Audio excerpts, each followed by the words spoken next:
Hey, I'm Loop, and after years of talking about it, Larry and I are finally going to take a deep dive into one of the best, worst movies of all time, the 80s sci-fi classic, Mac and Me. Larry, are you ready?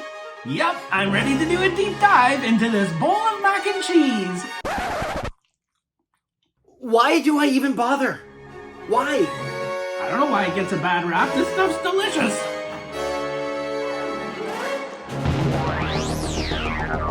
In a world filled with intergalactic space battles,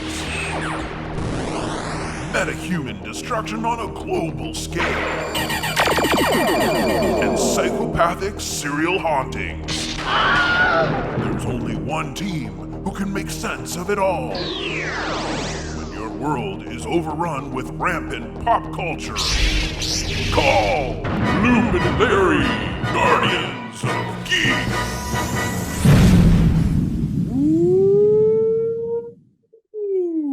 Woo! Wanted to see where Wow. you go with that. 70th episode, the big 7-0. Yep, we've exploded that thing 70 times. There we go. Still get excited about it. I don't know. Hey, everybody, I'm Loop. And I'm Larry. And this is Guardians of Geek. Thank you for joining us for another exciting episode. We're into November. We're out of the October. I love October so much, and I'm sad to see it go, but heading towards Christmas, Larry. You got a lot of plans for Christmas? Are you? I've got nothing right now. Yes. I'm still exhausted from the Halloween season, quite honestly. Oh, so good. It always takes me a month or so just to come down from that horror high. Yeah, I know it really does. Like, and then it ramps back up for the holidays. But the one of the cool things that happened before we get into Top Pop is the strike's done. Yes, finally. This has been like for anybody who goes to Comic-Cons, this has been weighing over our heads for months and months. I mean, we support the actors and they deserve what they got and all of that. But for every con we went to, and we went to 3 or 4 this year, none of the celebrities could talk about any of their projects. So anytime we'd go to a panel to hear, awesome inside information about whatever, we'd hear like personal stories of how they bought their dog or recipes or like, yes. Which is fun too. I guess you get some insight into who celebrities are as people, but you kind of want to hear those inside stories. So this was big news for fandom generally, right? Yeah, I'm glad I don't know if they got exactly what they wanted, but I'm glad that the strike is over. They can all get back to work now, which is awesome. Like it's nothing worse than like having your the way you make your living up suspended, without knowing when you're going to be back at work and be able to take jobs again and things like that. So that's awesome for them to be back. But I noticed lately too, there's just all of a sudden, like as soon as everybody went back to work, it's just like announcement of like all these shows that we love all suddenly back in production. So I'm like, I got to find out how Chucky ends. Chucky, it's like I only saw the first 4 episodes and then it was like done because of the strike. So these are very important things that I need to be able to live my life. And I'm also hearing a lot of productions are actually wrapping finally. Like they got part way into their filming schedule and then they had to stop. And so like I just read today that that Beetlejuice 2 has officially finished filming. Oh, nice. So that's coming. So we're hearing those stories too. So not only are we getting announcements of things, but we're like the projects that we've been waiting for are finally wrapping up and are gonna be coming. And they just announced that Dune Part 2 has moved up 2 weeks to I think early May or March, middle of March now. I can't remember, but it's moved up 2 weeks. So everything's back and they want to start rolling stuff out because it's been too long without it. So yeah, good for us and good for them. I know it's gonna be awesome. You know what else is rolling? Top Pop. Oh, hey kids, it's time for Loop and Larry's Totally Tubular Top Pop. All right, here is Top Pop, where we talk about pretty much anything that's like affecting us, whether it's on the screen or it's just something that we're just interested in and we're doing that has some sort of geeky nature, that things that make us geeks, things that make us like the way we are. So we have a couple different things we're going to talk about today. Larry, what's up with you? What's been going on in your world of geekdom? Well, I just recently, I think it was the day before or two days before the recording of this podcast, saw the brand new Hunger Games movie. I'm a Oh Hunger. yeah, I forgot. I almost forgot that was coming out. Well, I think part of the they just didn't do a lot of promotion for it. It just was very quietly promoted. I don't know why that was, but I mean it was based on the books, on the new book, which is a prequel. It takes place 64 years before the Jennifer Lawrence Hunger Games. But yeah, there wasn't a lot of promotion for it, but I really like the Hunger Games trilogy, or well, it's not, there's 4 of them, quadrilogy, I guess.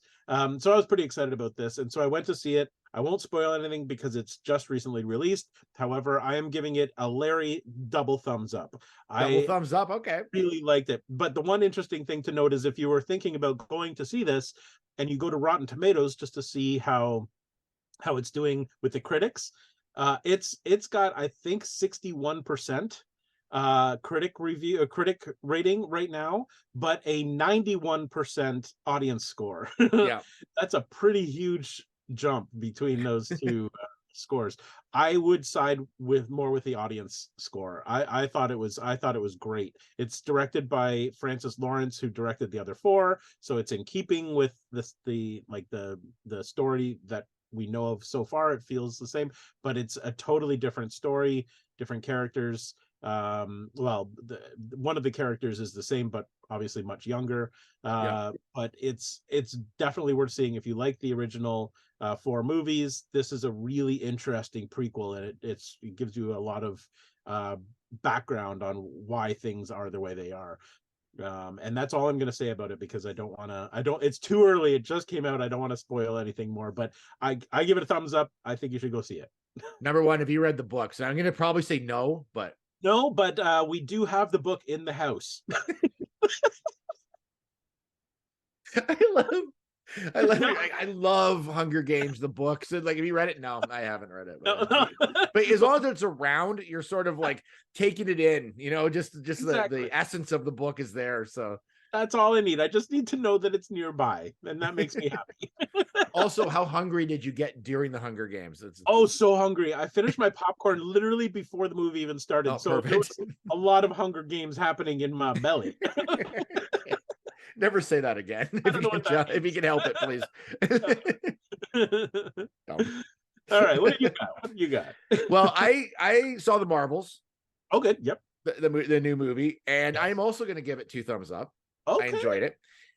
My thing right now is, this is what I just want to talk about for a second, is the trend of everybody hating on Marvel right now.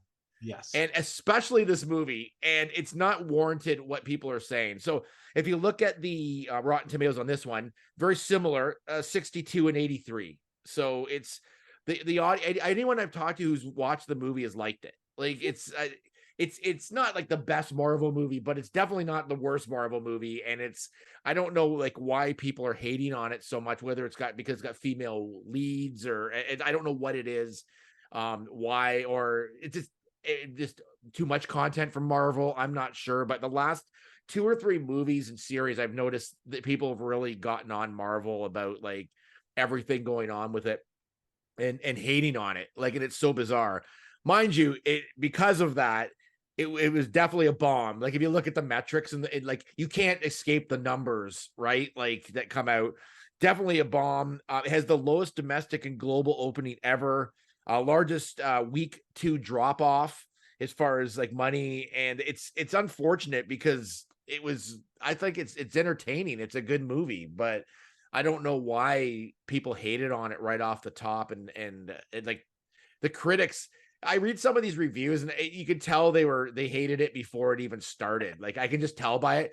Again, there's some parts that are weird and there's some parts that are great. And it's like, it's a bit of a mixed bag, but I liked it. So I think part of it is just fatigue. Like, I think it's been, when did Iron Man come out? 2008? Was it 8? Yeah, somewhere in there. Yeah. It's been a very long time that we've had consistent Marvel in our world, in our universe. And I honestly just think it's fatigue. I mean, with all the shows that were coming, I mean, they've slowed down on Disney Plus. I mean, we've got Loki now, but I feel like and it's not even just a Marvel fatigue. I think it's like franchise fatigue.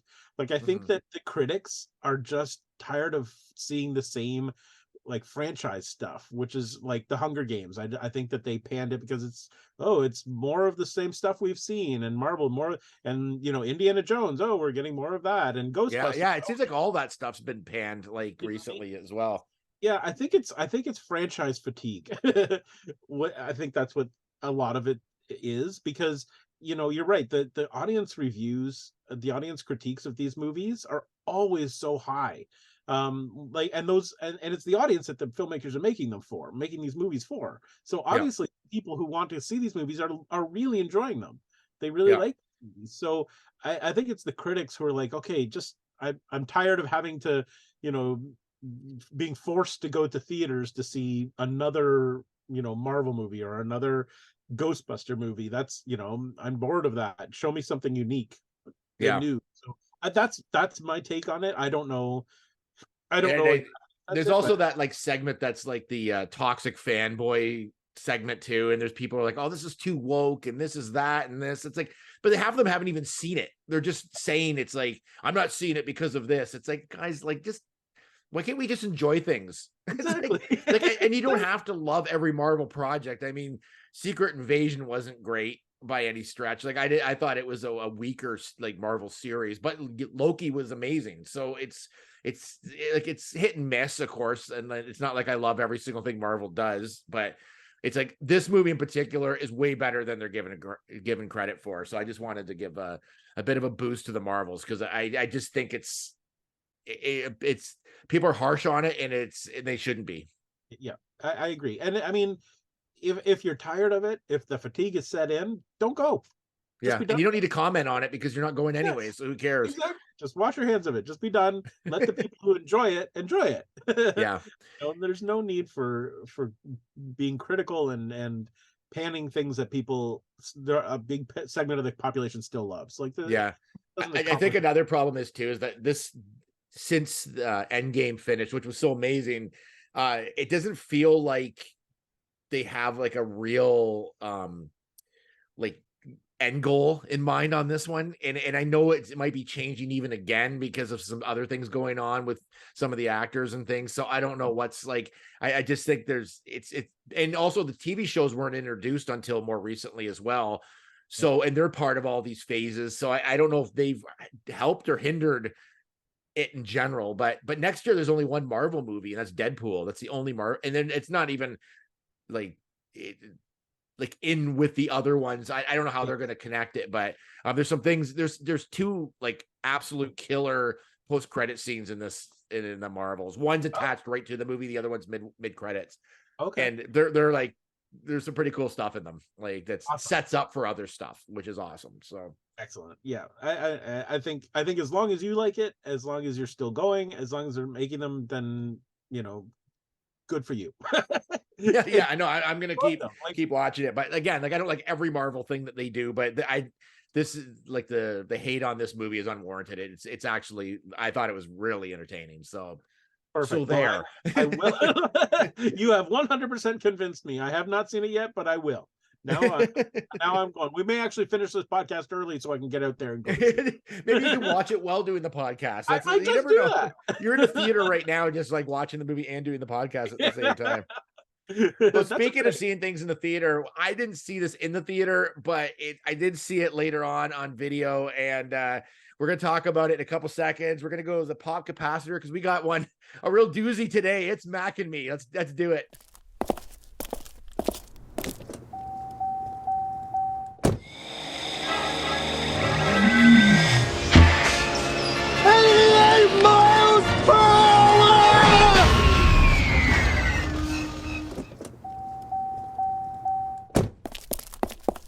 All right, it's a pop capacitor where you look at a movie, a TV show, something from pop culture, or a game, or whatever it is. A toy. We've done a toy, so we can. Don't forget the toys. we have done a toy now, so we can say that. So today we're focusing on a movie which is known for not being a great movie. Like it's been known to be kind of a dud.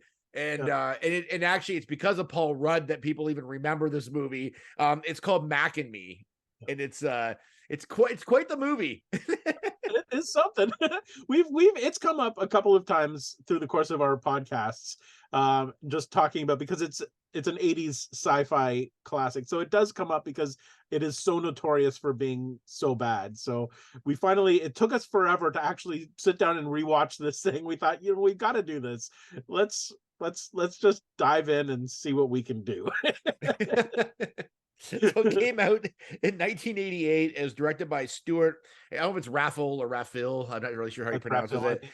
And it did not do well when it came out. It bombed. I think it was a 13 million budget. It earned 6 million at the time, and then I think it's found a new life more recently because Paul Rudd, who anytime he went on Conan O'Brien, there's a clip in this movie of the kid in a wheelchair who goes off a cliff, and they show that every time he has a clip for something, he would show this clip, and that's the only reason I even like remembered it. Like I kind of remembered it as a kid, but I think I may have seen it as a kid. But this is the first time I've watched it in years and years, even if I had. Yeah. And if I did see it, it's in the back of my memory, and I locked it away for a long time. I'm sure I did not see it in the 80s. I don't know why. I like, it's the kind of movie I would have gone to see, and I don't know why I didn't. I mean, I was like 17 at the time. Maybe I was just old enough that I was like, this looks like a kid's movie. I'm not going to go. I don't know, but it wasn't until probably a few decades later that I finally got to watch it. So I'll just give you the one line sort of like synopsis of this movie. An alien later named Mac, which is mysterious alien creature, trying to escape from NASA, is befriended by a wheelchair-bound boy. That's basically the plot. Yeah, exactly. So, which sounds vaguely like E.T. Very similar. Very similar. Very similar. Yeah. Let me give you.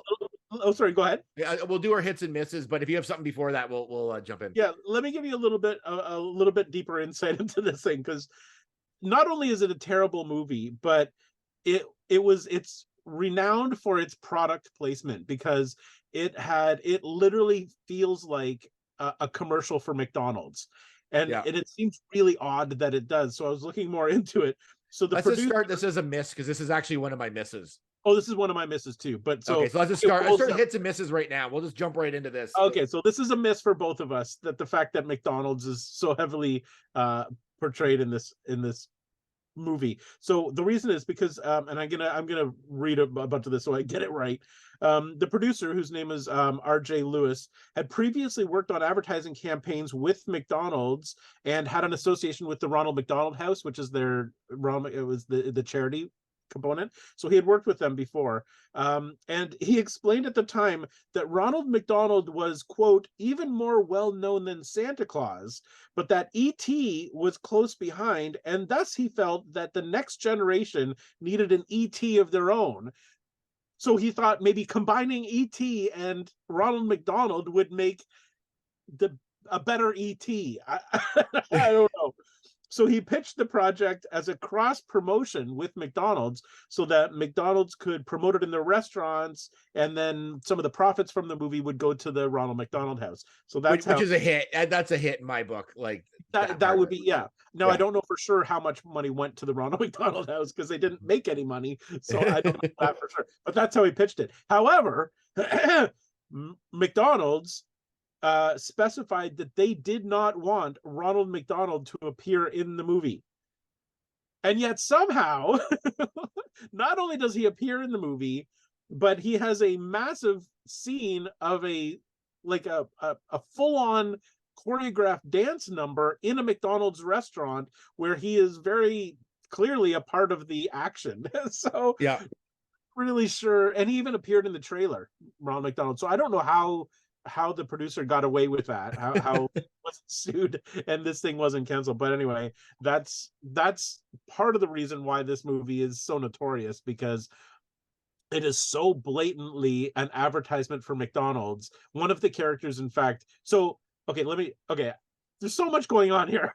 There's a lot going on in this movie. There's a lot going on in this movie. So it's a full-on ripoff of E.T. There's a family with a single mom, just like in E.T., a older brother, a younger brother, and they didn't have a younger daughter, but the next door neighbor was a girl who was younger. So the three kids together were exactly the same as the kids in ET. The mom is a single mom, exactly the way they are in ET. Anyway, the little girl's sister works at McDonald's, and for the entire movie, she's wearing a McDonald's outfit, like a that you'd wear to work with the McDonald's logo. It's just everywhere. McDonald's is just everywhere in this movie. It's so crazy. Yeah, like there's product placement, and then there's like ridiculous product placement. Because the other ones that are product placements, like in ET, he has the Reese's Pieces. In this movie, they have Skittles. Yes. So it's very similar.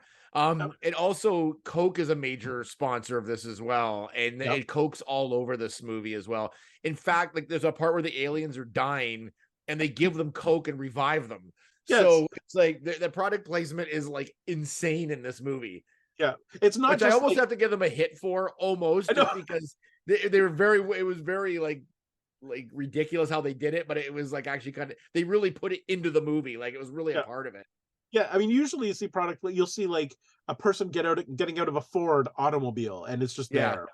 The Coke can will be just sitting on the desk as they're typing something. No, this was like fully immersive product placement. Like it was like part of plot points. It was integral to the story. Like you had to, the McDonald's and the Coke moved the story along. I mean, it didn't really move the story along, but it was part of the story, part of what kept the story going. Yeah, I've never seen anything like it. It's so, like, you should watch this movie if you haven't, just for this part alone. Yeah.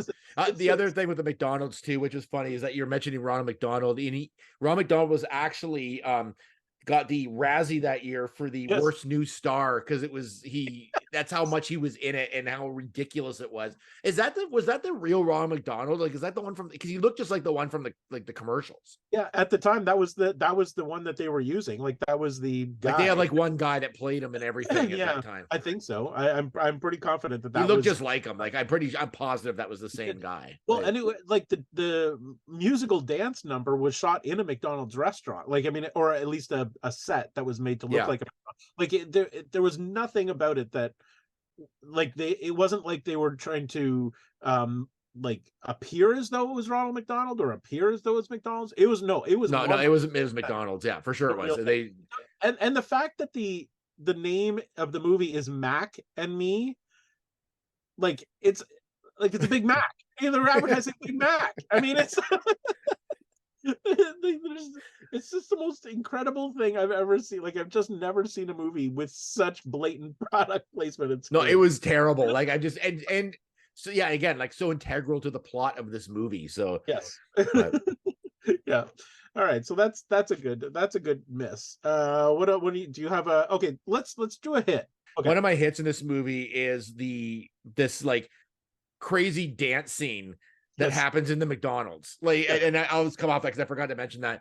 To me, that was a hit because this scene is like insanity. So everybody in this McDonald's jumps into like a choreographed like dance scene, like the whole thing. And luckily in the middle of the McDonald's, it's cleared out. So they have a nice big dance floor. It spills out into the streets. Yeah. There's people breakdancing. There's people like, it's an insane scene, but so good and so cheesy that I couldn't get enough of it. I actually went back and rewatched the scene because I was like, this is the craziest thing I've ever seen in a movie. And not only that, but the people who are dancing, there's like every walk of life. So there are like football players in their full football uniform, who look like full adults. They did not look like students. Not at all. There are cheerleaders. They're like preppies. They're geeks. Like everybody's represented in here. Everybody's dancing. Jennifer Aniston, she's there somewhere in that. It's absolutely ridiculous. So that McDonald's that we were talking about is actually like, it's a functional McDonald's apparently, like fully functional, but it's was only built to be like a set for like either movies or commercials. So it was like it was actually fenced in, and so they would use it for commercials and for some sort of some training as well in there. Fully functional. Apparently, I read that it never served a customer, but you could do everything in there. It had everything ready to go, but they used it. That's where they shot all the commercials for McDonald's, was in this particular McDonald's. Apparently it's been taken down and they've rebuilt it again to just use as a set.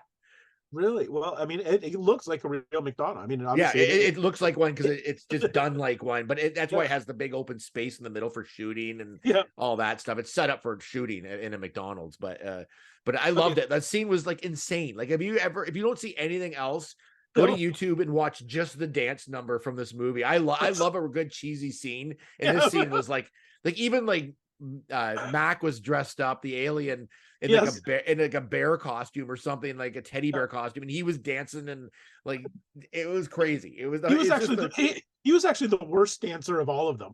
I know, he He just sort of flopped sort of, around. yeah, You just sort remind me of of a wiggled. Muppet when the Muppets dance, like Yes, they're just sort of yeah. But I have to say, so that scene, I totally agree. That scene was just like so outrageous. It was you couldn't not watch it. But then, like you said, it spilled out onto the street, and then but then the scene on the street is these like, I don't know if they're FBI. I don't even know. There were some they're from government, NASA. That's what yeah, they were supposed to be NASA from. government agents Yeah, who are searching for Mac.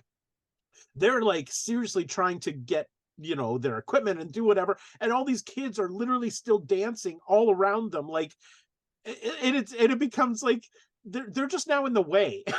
yeah. These guys are just trying to get their job done, and people are trying to dance through them and around them. And having said that, I have a hit that Okay. plays right off of what you just said. So the aliens are sucked into this. It's like the Mars rover, this thing on their planet with a big vacuum thing, and the entire family gets sucked into it somehow, comes back to Earth, and then NASA gets this Mars rover thing, and they put it into their laboratory to pull out the samples. They didn't know that Mac's family was all inside of it. Yeah. But they pull out the samples. I have to see that's not the opening. Like, the opening scene is on their planet, but then the second scene essentially is of this NASA laboratory with this big unit, and it's actually pretty cool. Like, it looks like an 80s NASA laboratory. Yeah. And then so when they finally realize there's something inside the Mars rover situation, it explodes, and these aliens like sort of start coming out, and it's pretty intense. Like, it's actually a pretty cool explosion, and the alien emerging, and people are freaking out. And I actually was like, that's like, for kids watching it in the 80s, that would have been pretty an exciting way to get into the movie. Yeah. I thought they did well with that opening. It's like the first impression of the movie, and it sort of that landed to me. Like, I was like, okay, I think this is all right. This is actually pretty cool. So I have to say, the way they discovered that Mac's family was on Earth, that was a bit of a hit for me, because I thought that was pretty exciting. So they started off all right, and then things happen. There's so many things in this movie, like so many like weird things that happen, and like just like there's a lot of misses in this, like just like kind of weird things. One thing I'm going to come off of yours, Okay. we could just jump off of each other's like for the rest of Perfect. this whole thing.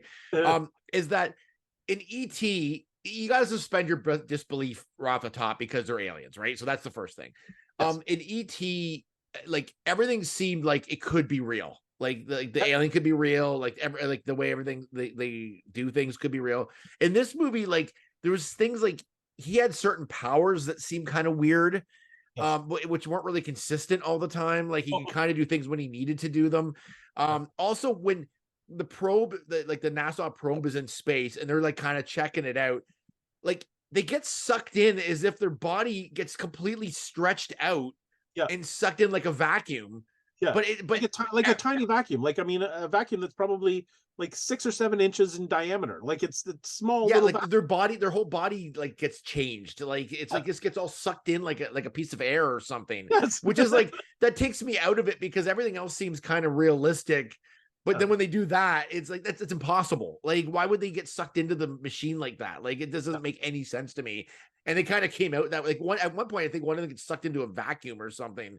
Yes. And I'm like and an actual vacuum. Yes. yeah, like how? Like, doesn't make any sense. Like, why are their bodies doing that? Like, I don't know. It's just little things like that were just like, if you're gonna make it ridiculous, or like because there's a lot of tone changes in this movie, like quite a few here and there, and it's like, so it's not ridiculous enough, and it's not like Well, and I think that's a good point. Like, they didn't know what this was supposed to be. Was it a comedy? Was it a heartfelt family movie, because you know how E.T. has that point in it at the end where like the entire audience is bawling because Yeah. E.T. is dying and then Elliot is dying, and you've made a connection with these characters, but there's no connection made with anybody. So is it supposed to be a spoof of ET? Is it supposed to be its own you just don't know what this is trying to be.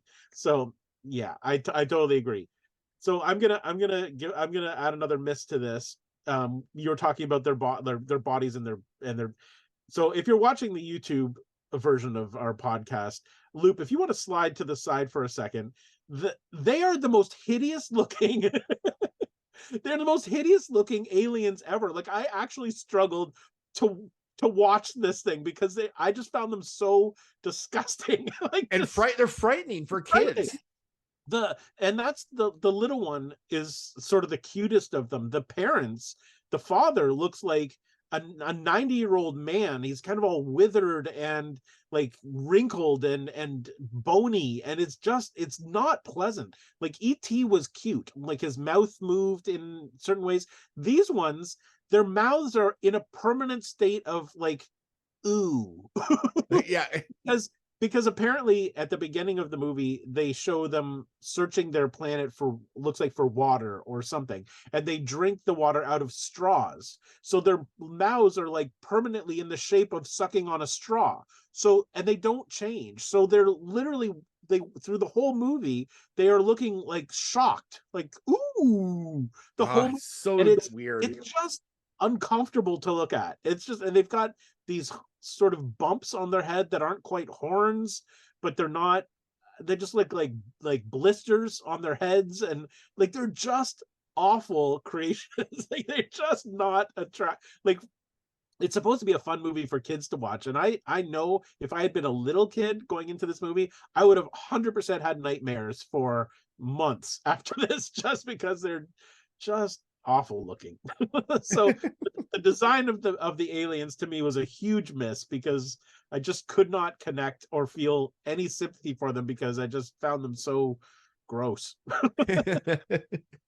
Personally, another miss I have that came off that miss is like how scary the aliens are. Is it like, again, like the tone of it is like, is it goofy? Because there's times it gets really goofy, like that dance scene. There's a chase scene that's really goofy.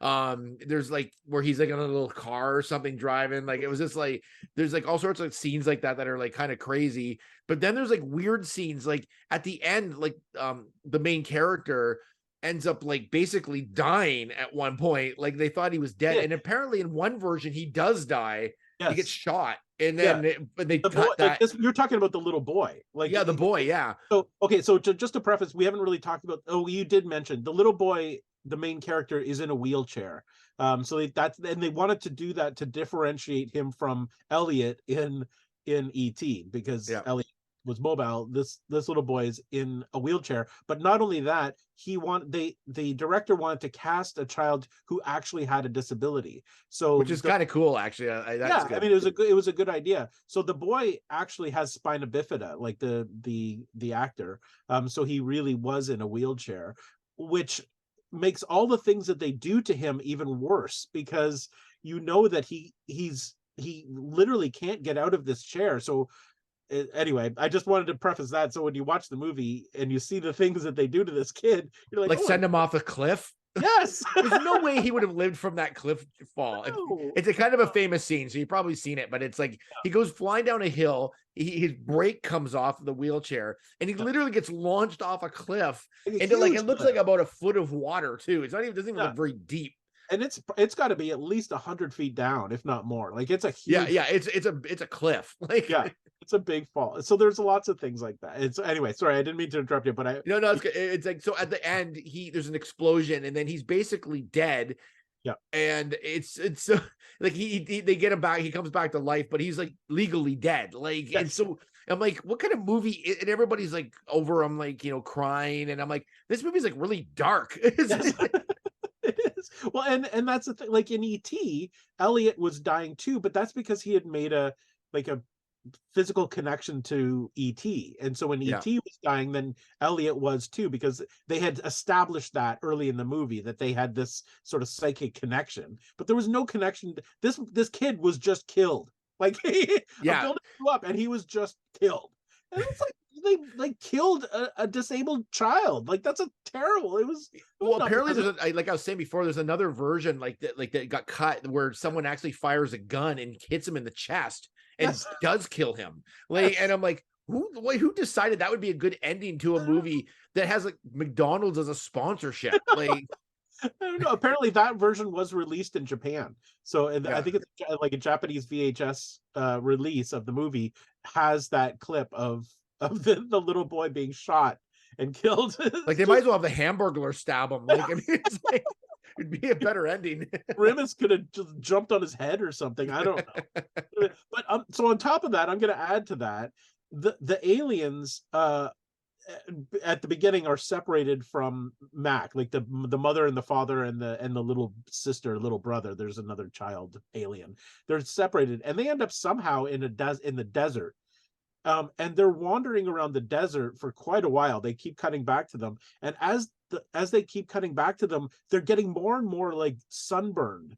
And so when they show close-ups of the parents, like these older, they're like burnt and like withered, and it's horrible. Like it's horrifying to see this, that they're like, it's just so, yeah, it doesn't this movie has no idea who it's catering to. Well, and the thing, and we've mentioned this before, but in that scene, like this is why I drink so much Coke, because they just had Coke and they came back to life like 100%. And so it's like, here, give them Coke in a straw, and then like they're suddenly all like energetic and everything. It's like Coke is it. Exactly. That would have done wonders for Coke sales, I'm sure. Holy cow. That was another one of my misses. I'll just whip this in there. It's like once the aliens come out, they get split up, like you're saying. Yeah. But a lot of the movies, them trying to find Mac, which is the baby alien, but the other three are just like they walked right out of there, no problem. And there's three of them, and they're not fast. It's not like they're like running super speed. Like how did they not find them? Like there's They're a not even family of looking. 3 aliens. Like how could they not find them? They're not even looking for them, apparently. Yeah, they never really said, "Oh, we're looking for them." Where did they go? They just wandered off. They didn't like into the desert. Like how could they not have found them with like a helicopter or something? Like it was so bizarre. But okay, so this leads me right into another one of my misses. And that's that all of the human characters in this movie are the stupidest human characters that have ever been in movies. First of all, like you said, the NASA just completely forgot that there were 3 other aliens wandering around.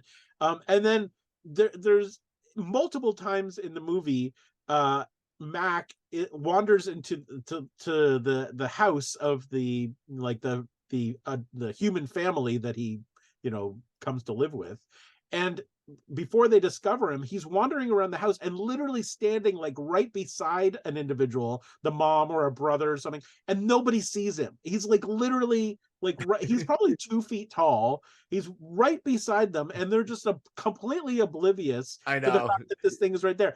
But even worse than that, for some reason, and this is never explained, because Mac is now in this house, but the family doesn't know he's in this house. Overnight, for some reason, I guess he's feeling homesick or something, so he brings in tons of plant material, plants and trees, Shrubbery.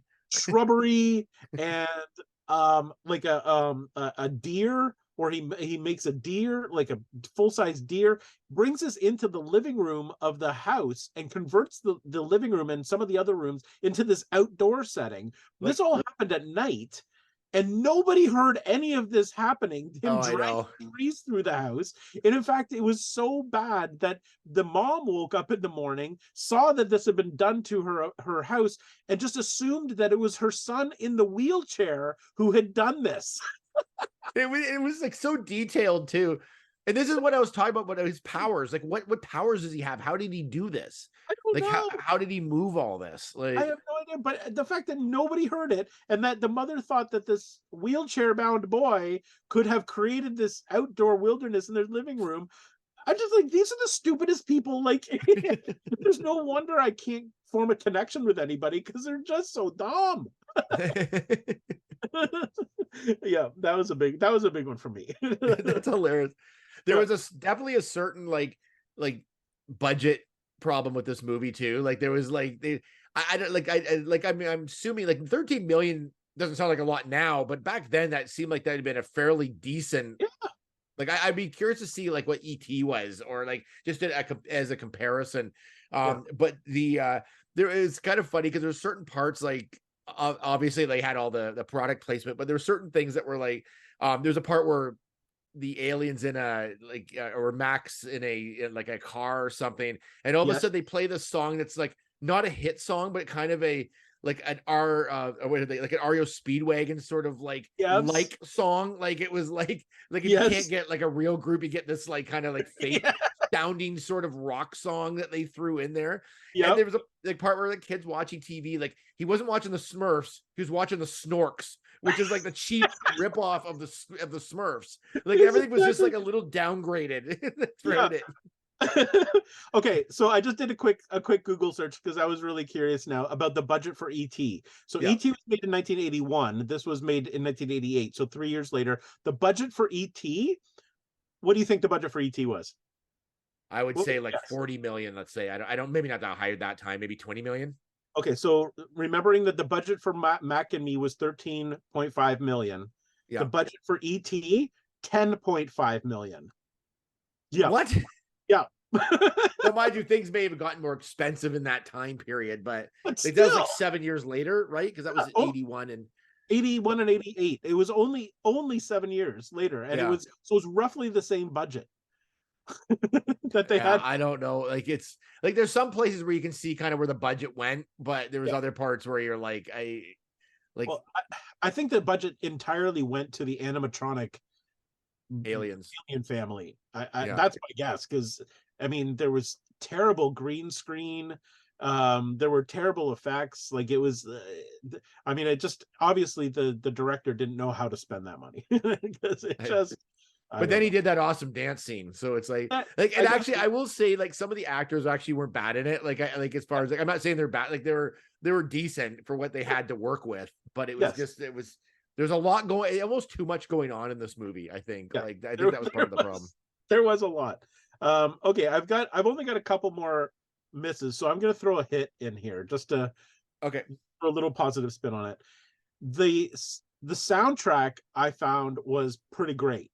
For an 80s sci-fi movie, I thought the soundtrack was really good. I had a hit on that as well. I thought like just the background music was good. Yeah, it was really good. Well, the reason why it was so good was because it was orchestrated by Alan Silvestri, who did all the music for Back to the Future. Yep. He did the music for Forrest Gump. He did the music for the Avengers.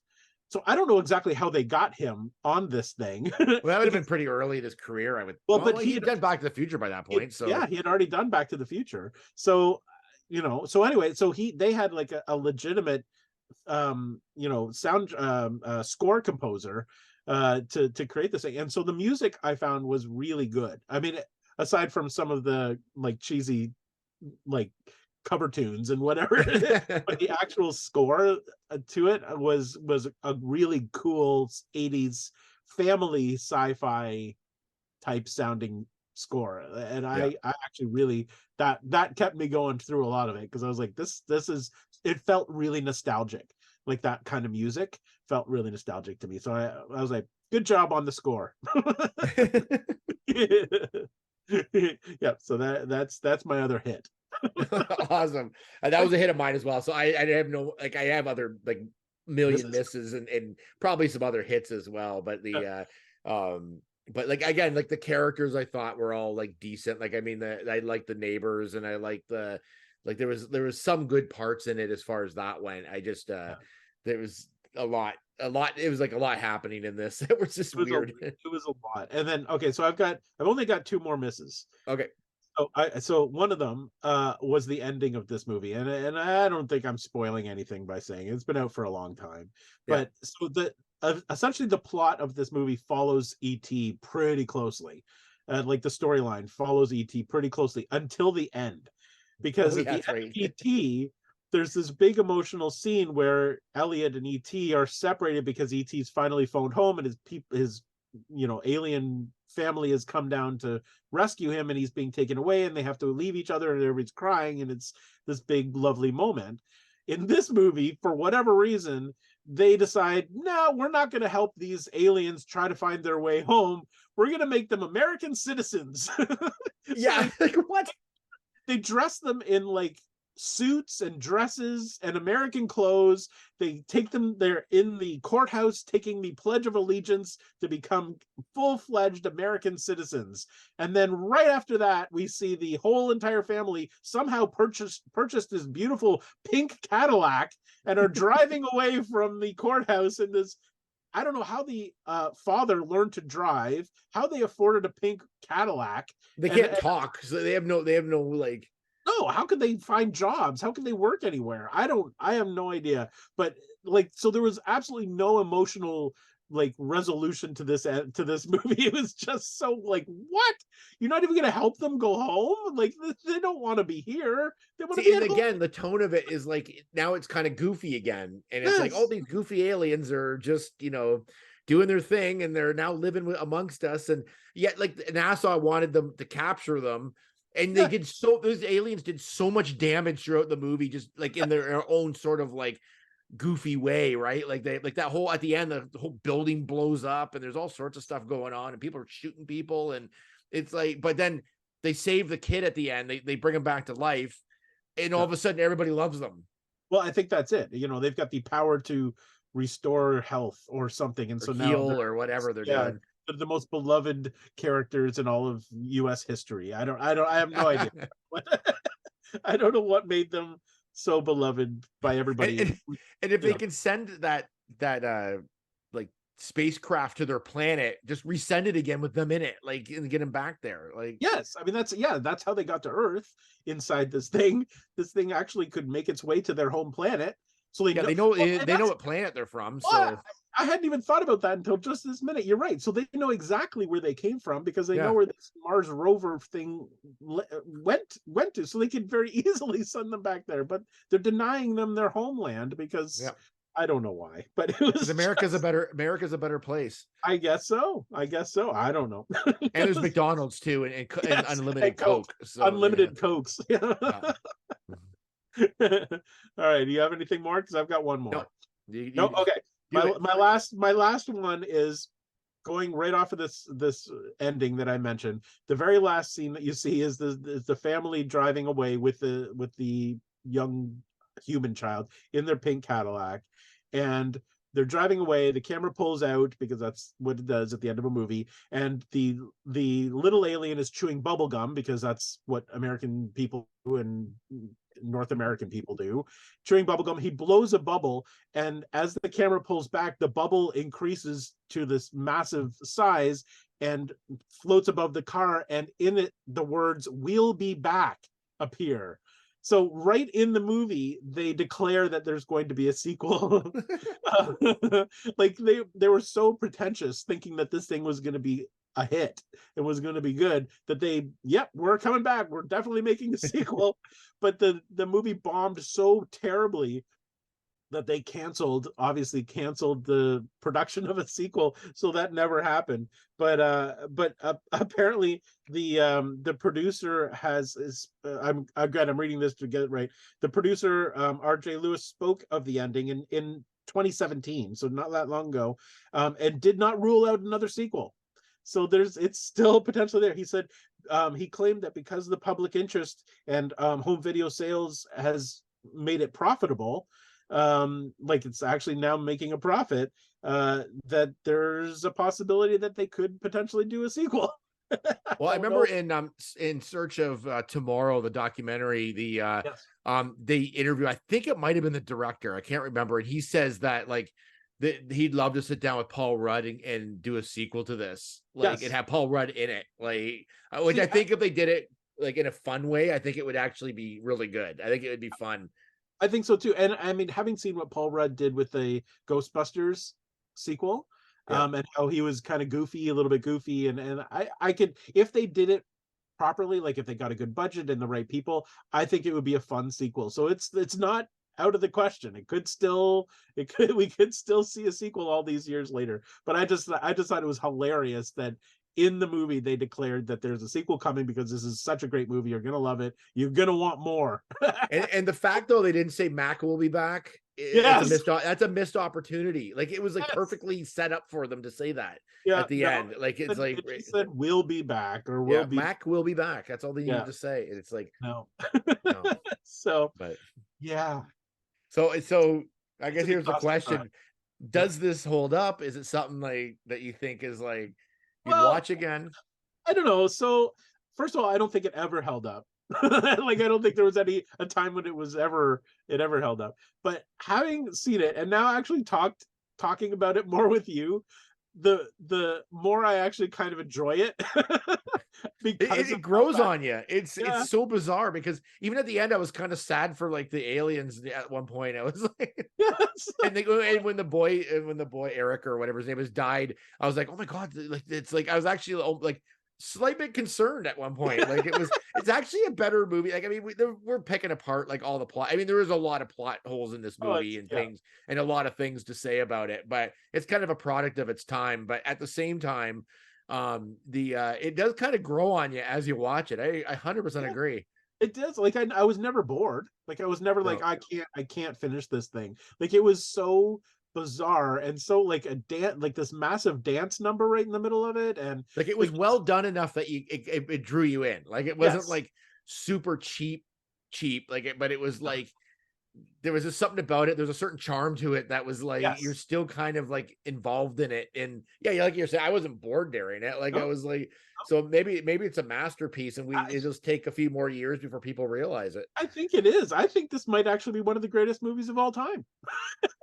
Like we're just seeing it like it's again when you compare it to like other movies like E.T. It's Right. not quite as good, No. but at the same time, it does have its own charm and stuff. And it's I don't know. I kind of got into it after a while. And again, Yeah. that dance scene, if he never went on to like direct like a musical, it would be a disappointment because that was like one of the greatest like numbers in a movie. And actually, I'm not even joking. It was actually well done. I was like, well, it was kind of exciting. Like it was an exciting scene. And, I mean, when have you ever, except for maybe the TV commercials, you never see a dance number in a McDonald's. Yeah, not very often. Like On it the was, big screen, I feel like we've probably seen it in commercials, but never on the big screen. So that was a first. yeah. There are a lot of firsts in this movie. First blatant product placement, first dance scene in a McDonald's. It was great. And Ronald got in there and he won the Razzie for That's for right. best- I think I read that he was the only fictional character to win a Razzie. And that is something. That is It saying is something. The People first look down the Razzies, but you know what? Any press is good press, and that's That's like right. that's classic. If they ever release this, I would put that right on the cover. Yes. Like Razzie for best. Like I think I got nominated for 4 Razzies or something at the time. Yeah. But Yeah, Ronald McDonald won for best worst actor. That's awesome. I mean, that's a pretty cool pop culture thing right there. I love that. That's awesome. I think this movie actually holds up. I think it holds up because it's just so unique. It's so different, and it's I don't know. I liked it. I thought it was like fine. It was I even like I know there is a lot of stuff to talk about in it, but it's worth seeing if you just want to see something so crazy and so like bizarre that you're like, wow, this is like out. It literally is out of this world. It is. Well, and it has actually ended up on like best of lists. There have been a couple. Paste magazine had it as like number 52 of the top 100 best B movies of all time. So it's literally making it like it's considered a top contender for best terrible movie of all time. Yeah, like I don't know. I don't know what they had to work with this, but it was definitely a vision for if nothing else. But I'll say it holds up and it's worth seeing, and I might even buy it. Well, you know what? I was actually thinking I might actually get the Blu-ray. I might too, and then it's like that and a Big Mac, and I'm all set for the night. Like I'm good to go. And that's actually a good point. If you do want to watch it, Tubi, which is a free streaming service, has it. So if Yeah. you want to watch it, but you don't want to buy it, and you have Tubi, you can watch the whole thing. And you don't there. want to pay for it. Tubi is the Nope. place to go. That's the place to go. So it is available for streaming, and you can watch it there. And then you can tell us what you think of this movie. Yeah, there you How go. awesome it is. I love this movie. I know. And you know how they can tell us? By going to our socials. Nice. There you go. I've just put them up right now, and you can contact us any way you want. And we love having interaction with everybody. And thank you so much for watching, so much for listening to the show. And we will be back with hopefully maybe 1 or 2 shows before the end of the year. I don't know how we're going to do, but we'll try to get on them as quickly as possible. It's been, sometimes it just gets busy in this time period. It gets so crazy. Like even though it's like only like whatever, it's like obviously the show takes longer than we record because you have to like edit it and things like that, but it's just trying to get together is the hard part with our schedules. So we'll get another at least show in, if not 2 by the end of the year, or maybe 10. We don't know. We don't have know. no idea. We can do one every day. I don't know. It's That'll be our gift to you. Yes. So thank you for watching / listening, and we'll see you next time on Loop and Larry, Guardians of Geek. Bye-bye.